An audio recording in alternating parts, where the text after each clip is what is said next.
បងប្អូនជាទីមេត្រីឃើញថាឥឡូវនេះនៅខាងអូ3ជាន់ភូមិជោគជ័យអីហ្នឹងគឺ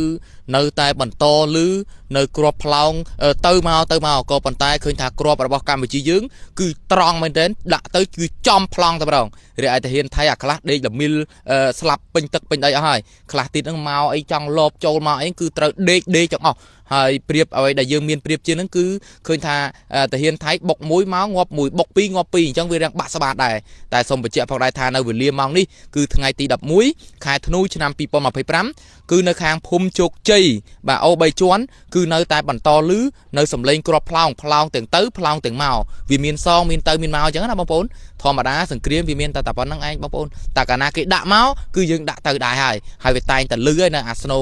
ផ្ទុះចុះមួយចុះពីរក៏ប៉ុន្តែអ្វីដែលយើងគួរឲ្យកត់សម្គាល់ឃើញថាតាហ៊ានថៃមានការស្លាប់បាត់បង់អាយុជីវិតច្រើនយកតែមែនតែនរីឯតបមួយចំនួនទៀតរបស់ថៃហ្នឹងខ្លះទៅគឺបាក់ស្បាតអស់ហើយអញ្ចឹងបងប្អូនសាធារណជនទាំងក្នុងនិងក្រៅប្រទេសមេត្តាជ្រាបជាព័ត៌មានខ្ញុំបាទមាសរ៉ារហ័សនាមមាត់អរហាសម្ដីត្រង់ក៏សូមបញ្ចប់នៅសេចក្តីរាយការណ៍ជូនពុកម៉ែបងប្អូនតែប៉ុណ្្នឹងសូមអរគុណ